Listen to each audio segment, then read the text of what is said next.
El domingo pasado, a las 6:34 de la mañana, vi a mi mujer entrar en casa descalza, con el vestido rojo que yo le regalé el año pasado para Nochevieja, pero no llevaba bragas.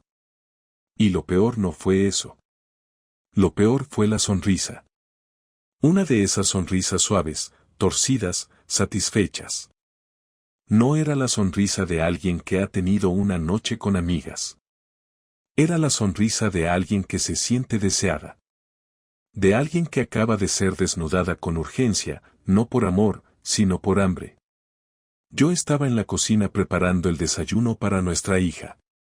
Clara se detuvo al verme, parpadeó como si no esperara encontrarme despierto, y murmuró, «¿No podías dormir?» Como si nada. Como si el mundo no se hubiera ido a la mierda hacía 3 segundos. No respondí. Le ofrecí café. Se lo bebió en silencio, sin mirarme a los ojos. Se fue a la ducha y volvió a bajar con ropa limpia, el pelo mojado y esa naturalidad calculada que solo tienen los buenos actores. Yo sabía lo que había pasado. No necesitaba pruebas. Porque no era la primera vez que veía esa sonrisa en su cara. Solo que antes, esa sonrisa era para mí. Todo empezó 2 semanas antes, con una cena de empresa. O eso creí. No soy un hombre celoso. Ni controlador. Trabajo como técnico de sonido en un pequeño teatro de Valencia. Clara, mi mujer, es jefa de ventas en una empresa de importaciones. Viajaba poco, pero socializaba mucho. No tenía problema con eso. Teníamos nuestras rutinas, nuestros espacios. Un matrimonio estable, sin fuegos artificiales, pero con cimientos. Esa noche, después de la cena, llegó a casa tarde. Muy tarde. Alrededor de las 3. Entró de puntillas, creyendo que dormía. Yo estaba en el sofá viendo un documental que ya ni recuerdo. Noté algo raro, no en su actitud, sino en su piel. Sí, su piel. Llevaba perfume, pero bajo eso, olía a otro cuerpo. A sudor seco. A sexo reciente. No dije nada. Y esa fue mi primera traición. Traicionarme a mí mismo al quedarme callado. La siguiente semana fue una sucesión de pequeños cambios. Ropa más atrevida para ir al trabajo. Risas mientras leía el móvil. Maquillaje incluso cuando iba a hacer la compra. Y lo más extraño, empezó a ir al gimnasio.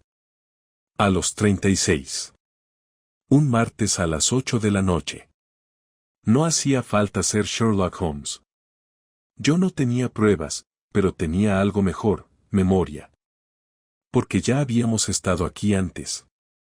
Clara y yo empezamos nuestra relación como una aventura. Ella tenía pareja. Yo también. Nos conocimos en un congreso. Lo que comenzó como un solo esta noche se convirtió en algo serio. Y ahora, 12 años después, veía en sus ojos el mismo brillo con el que me miraba a mí, cuando engañaba a otro. Lo que no sabía entonces era quién era el nuevo Javier en su vida. Pero lo iba a descubrir. Y no de la forma en que crees. El viernes siguiente pasó algo que no esperaba. Clara me llamó a media tarde para decirme que no volvería a casa esa noche porque tenía un congreso en Madrid. No me preguntó si podía ir, simplemente lo informó. Me lo dijo con ese tono neutral que usan los jefes cuando reparten tareas, ni frío ni cálido, como si le diera igual si me parecía bien o mal. Lo acepté con un vale seco, más por costumbre que por sumisión. Supuse que era una excusa, pero no dije nada. Al colgar, me quedé sentado en el coche unos minutos sin arrancar. Miré por el parabrisas el edificio gris del teatro y sentí un peso en el estómago. Algo que no era tristeza ni rabia, solo una presión constante, como cuando sabes que te han mentido, pero todavía no sabes cuál fue la mentira exacta. Esa noche llevé a nuestra hija a dormir con mi hermana. Le dije que Clara tenía trabajo en otra ciudad y que yo tenía ensayo nocturno. Era mentira, por supuesto, pero las mentiras pequeñas a veces son necesarias para proteger a los que no deben cargar con los errores de los adultos. Después de dejar a Martina, volví a casa, abrí una cerveza, me senté en el sofá y empecé a pensar. Y no a pensar como quien se preocupa, sino a pensar como quien organiza una lista. ¿Dónde podía estar Clara realmente? ¿Quién estaba con ella? ¿Qué sabía yo de sus rutinas, de sus movimientos, de sus amistades fuera del círculo habitual? Me di cuenta de que no sabía nada. Solo tenía la versión que ella me daba, y últimamente esa versión era más vaga que nunca. A las 23:12, mientras cambiaba de canal con el mando sin mirar la pantalla, recibí un mensaje en el grupo de padres del colegio. Era una madre compartiendo una foto del evento solidario del fin de semana. En la esquina de la imagen, entre niños disfrazados y mesas llenas de bollería, vi a Clara. No me sorprendió verla ahí. Lo extraño era que no me había dicho nada de ese evento. Lo más raro fue ver que estaba acompañada. No por otra madre. Ni por alguna de sus amigas. Estaba al lado de un hombre, bastante más joven que ella, de unos 30, alto, moreno, y demasiado cómodo en su presencia. En la foto él tenía la mano en su espalda baja. No sobre el hombro, no un gesto educado, sino uno familiar, uno que se hace cuando ya hay confianza, cuando no hay miedo de parecer demasiado cercanos. Ella no se apartaba.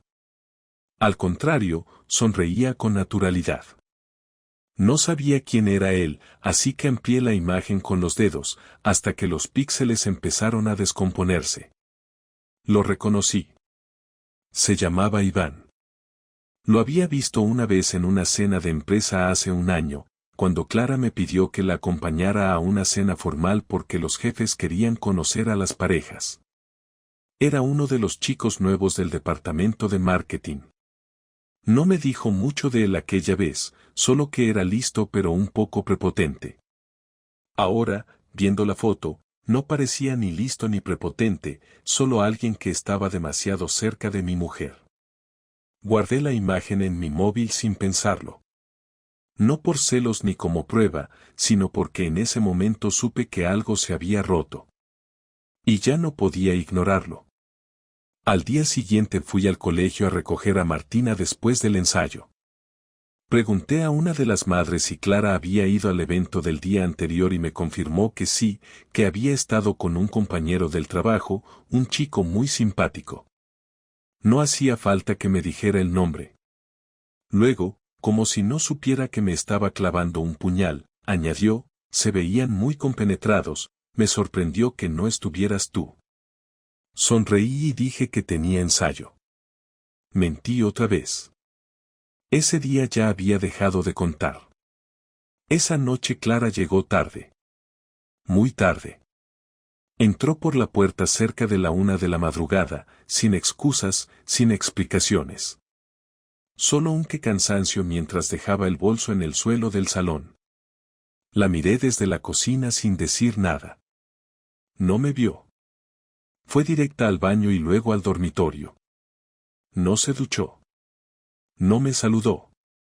Se tumbó en la cama como si el día hubiera sido agotador por el tráfico, no por mantener una doble vida. Entré al dormitorio, me cambié de ropa en silencio, y me acosté sin acercarme a ella. Clara ya dormía, o fingía hacerlo. Me quedé mirando el techo durante horas. El ventilador giraba lento, como un reloj sin números que solo mide el tiempo muerto. Me pregunté cuánto tiempo llevaba ocurriendo esto.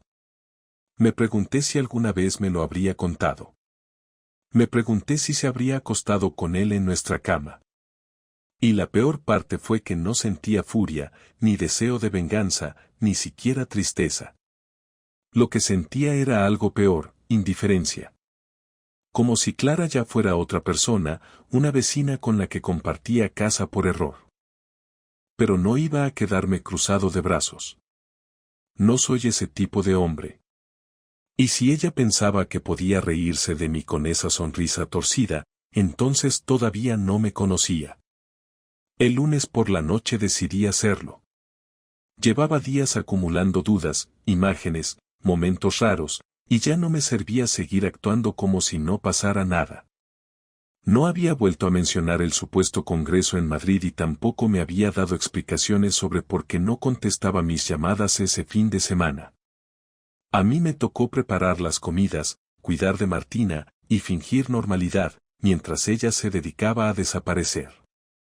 Así que cuando terminó de cenar y dejó el plato en el fregadero, le pedí que se sentara conmigo en el salón.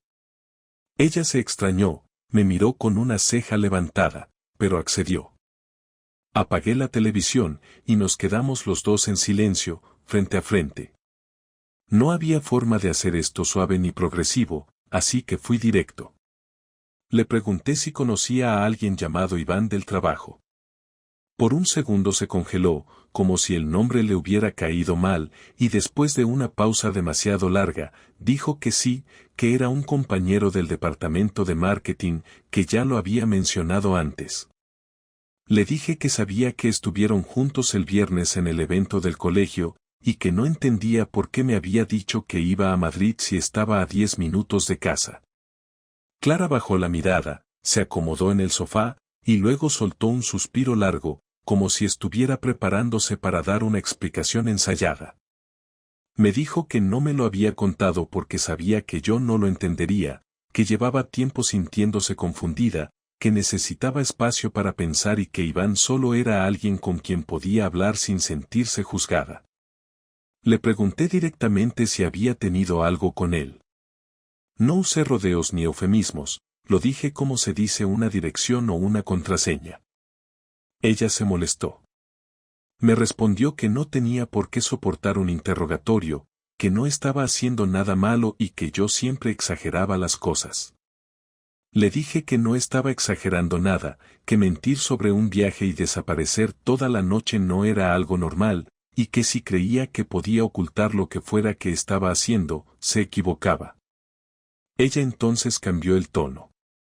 Dijo que estaba cansada de sentirse sola, que hacía meses que entre nosotros no pasaba nada, que parecía que solo hablábamos por temas de la casa o de Martina. Me reprochó que yo estaba distante, que siempre estaba cansado o encerrado en mis cosas, que ella necesitaba sentirse viva. Usó esas palabras, sentirse viva. Le dije que todos estábamos cansados, que eso no justificaba engañar, que si tenía problemas conmigo podía hablarlos, no irse a meter con un imbécil veinteañero detrás de mi espalda. Cuando dije eso, me interrumpió, se levantó del sofá, y empezó a gritarme que no tenía derecho a llamarle así, que yo no sabía nada, que Iván la trataba con respeto y que no la hacía sentir invisible. Me reí. No pude evitarlo. No porque hiciera gracia, sino porque en ese momento todo me pareció ridículo. Le dije que si tanta admiración tenía por él, que se fuera con él ahora mismo, que cogiera su bolso y se largara, que no necesitaba verme la cara ni un día más si ya había elegido otro camino. Pero no se fue. Se quedó de pie, temblando. No de miedo, sino de rabia.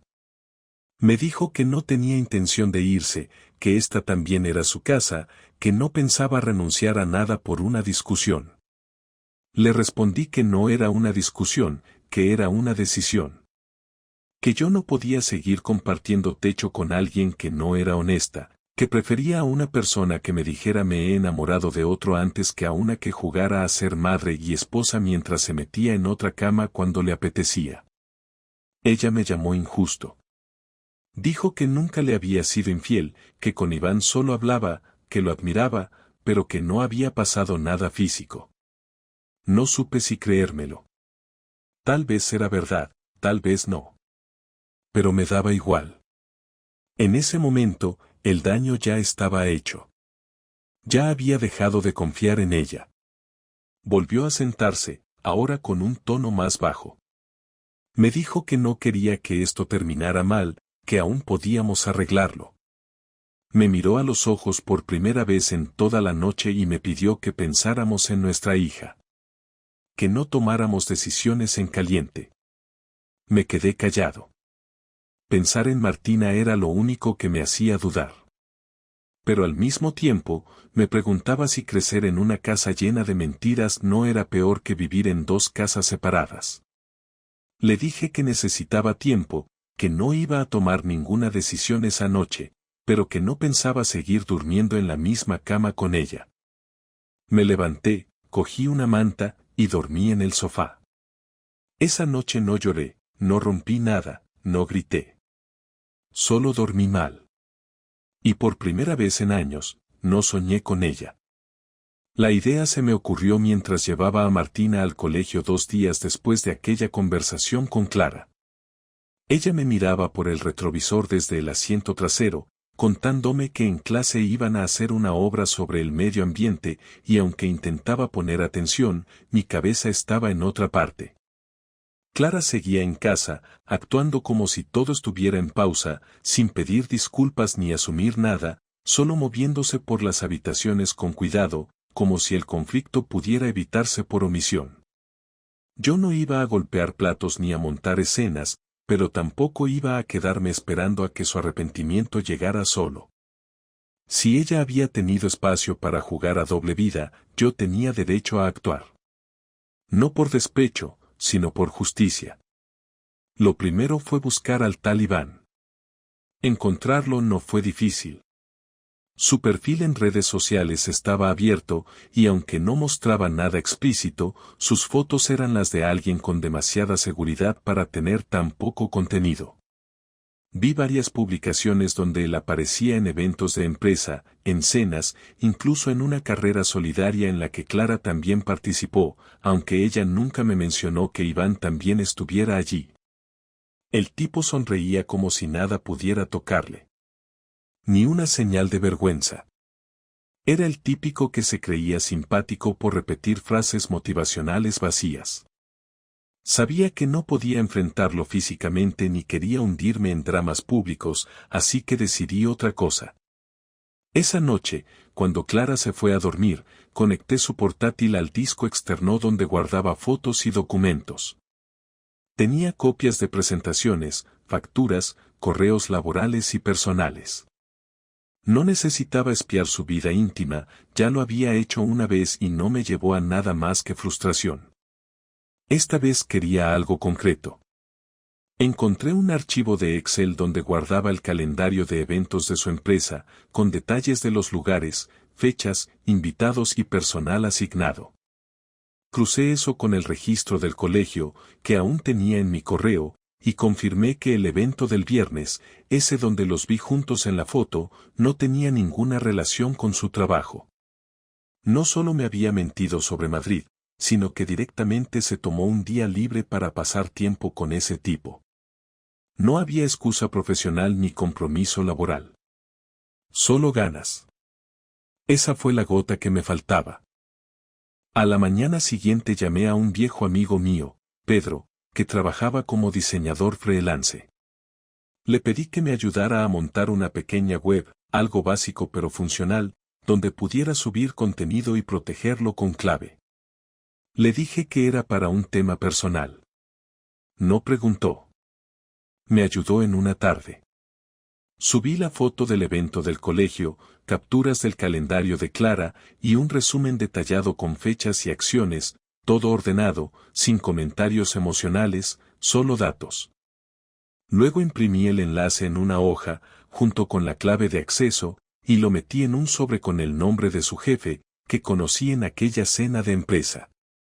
El tipo me pareció un gilipollas, pero dudo que le hiciera gracia tener a una empleada implicada en conflictos personales con un compañero, y mucho menos si usaban tiempo laboral para eso. No lo envié aún. Quería esperar. Ver si Clara decía algo. Que reconociera la verdad por su cuenta, aunque fuera parcialmente. No lo hizo. Pasaron 4 días. Seguía haciéndose la víctima, diciendo que yo estaba frío, que no podíamos vivir así, que al menos habláramos.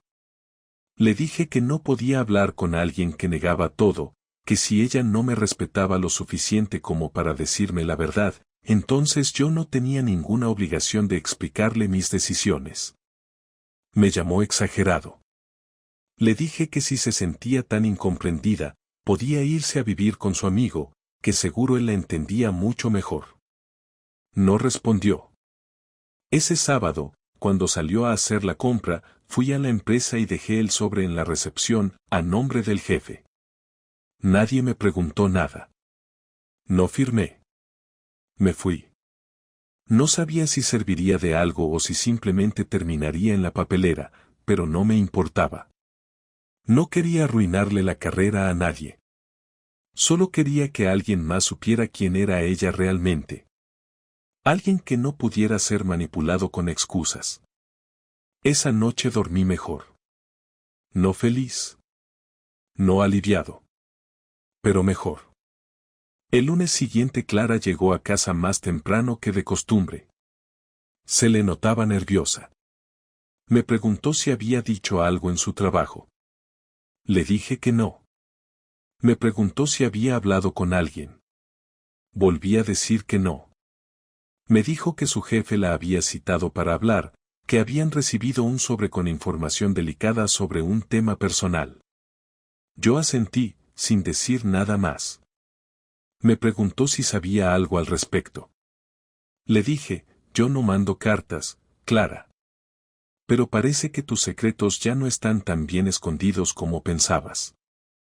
Ella se quedó en silencio unos segundos, luego se fue al dormitorio y cerró la puerta. No discutió. No negó. Por primera vez en semanas, se quedó callada. Y eso, para mí, valió más que cualquier confesión. 2 días después de aquel silencio extraño y repentino, Clara me pidió que habláramos en serio. No con indirectas ni frases vacías, sino sentarnos cara a cara y poner todo sobre la mesa. Fue un martes por la noche. Martina ya dormía, y la casa estaba en ese estado artificialmente tranquilo que se da cuando sabes que algo importante va a pasar. Yo me senté en la silla del comedor con los brazos cruzados. Clara no se sentó frente a mí, sino al lado, como si así pudiera suavizar algo que ya estaba demasiado duro. Me dijo que había estado pensando mucho, que la situación no podía seguir así, que lo del sobre en el trabajo la había dejado en shock, que no lo esperaba. No me pidió que lo negara, solo dijo que no entendía cómo había llegado a ese punto. Le respondí que cuando uno juega con la paciencia de alguien durante semanas, no puede esperar flores a cambio. Me miró unos segundos, como si esperara un gesto distinto, pero no lo tuvo. Dijo que sí, que lo de Iván no había sido solo una amistad, que durante semanas hablaron más de lo que debían, que compartieron cosas personales, que salieron fuera del horario laboral más de una vez, y que aunque ella insistía en que no hubo sexo, reconocía que hubo intención, deseo, cercanía, y una necesidad estúpida de sentirse especial para alguien. Me preguntó si quería los detalles. Le dije que no. No porque no pudiera soportarlos, sino porque ya no me importaban. En ese momento, no era el tipo de dolor que necesita datos, solo confirmaciones. Me dijo que no sabía cómo había llegado ahí, que empezó con conversaciones, que se sentía sola, que conmigo todo era rutina. Le respondí que el aburrimiento no da licencia para traicionar, que en todo caso uno lo habla, lo enfrenta, lo discute, pero no se busca la atención de otro y luego se presenta como víctima. Ella no discutió esa parte. Solo bajó la cabeza y dijo que lo entendía. Después vino una pausa larga. Clara me preguntó si quería separarnos, si pensaba pedir el divorcio, si pensaba contarle a nuestra hija algo. Le dije que estaba valorando todas esas opciones. Ella me dijo que no quería que esto terminara así, que todavía sentía algo por mí, que no estaba enamorada de Iván, que fue un error, que no lo pensó, que se dejó llevar. Le pregunté si me hubiera contado algo si yo no lo hubiera descubierto. Tardó demasiado en responder. Al final dijo, no lo sé. Y ese fue el momento en que terminé de decidir. Le dije que ese no lo sé era todo lo que necesitaba para saber que ya no había nada que reconstruir. No se puede empezar de nuevo con alguien que considera la verdad como una opción, no como una obligación. Me dijo que estaba dispuesta a cambiar, que podía cortar todo contacto con Iván, que podíamos ir a terapia, que podíamos darnos un tiempo. Yo asentí y le dije que sí, que podíamos darnos un tiempo, pero separados. Clara se tensó. Preguntó si ya no creía en nosotros.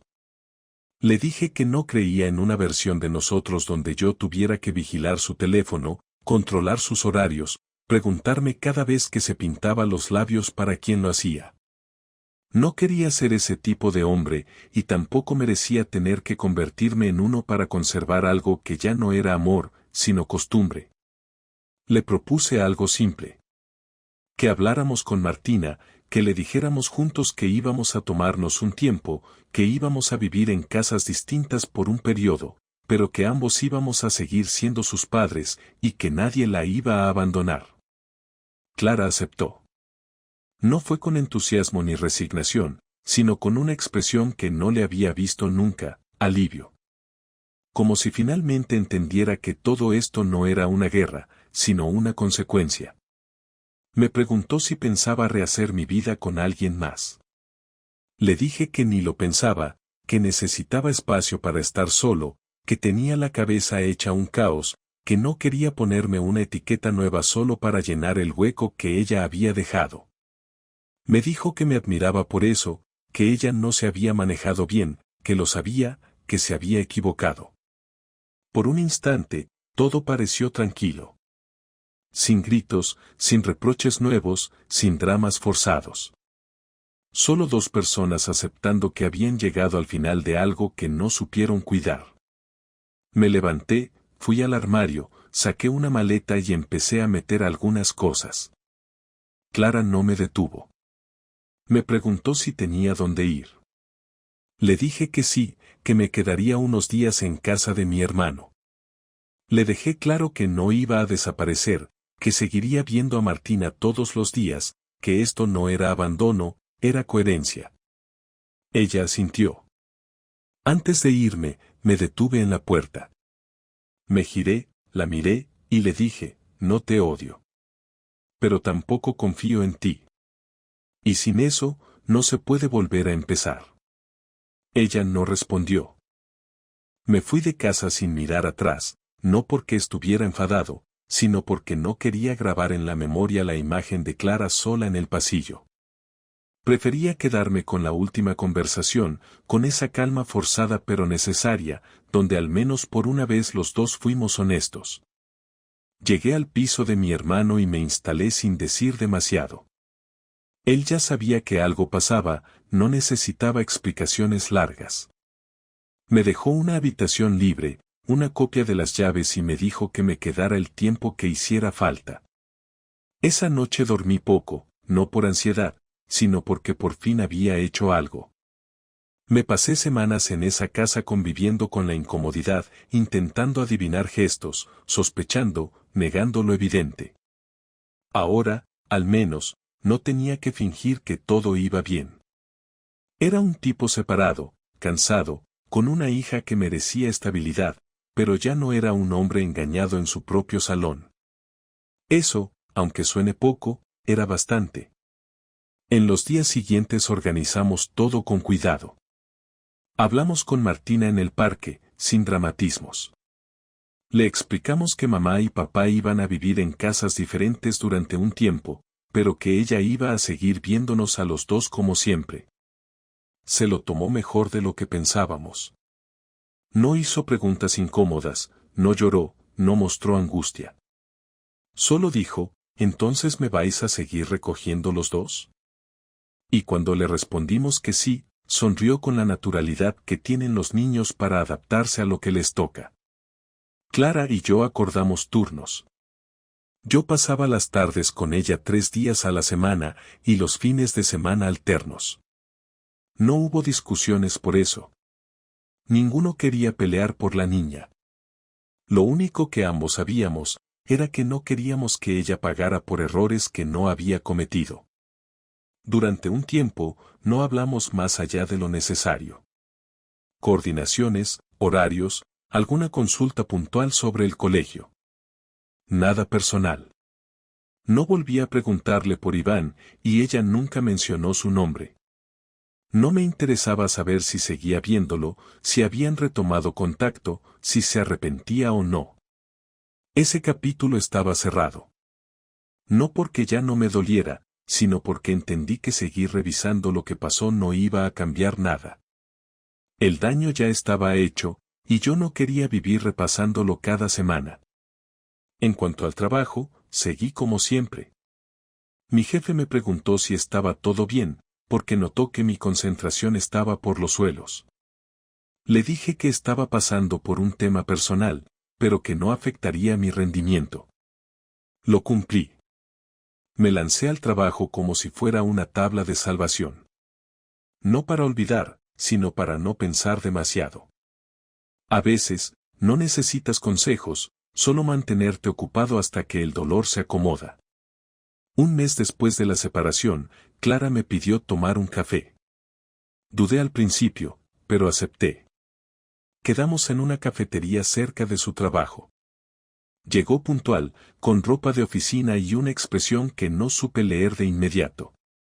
No era tristeza, tampoco esperanza. Solo una mezcla de tensión y resignación. Me preguntó cómo estaba, cómo iba todo con Martina, y yo respondí con lo básico. Después me dijo que había tomado la decisión de cambiar de trabajo. Que había pedido el traslado a otra oficina en otra ciudad y que aceptaron.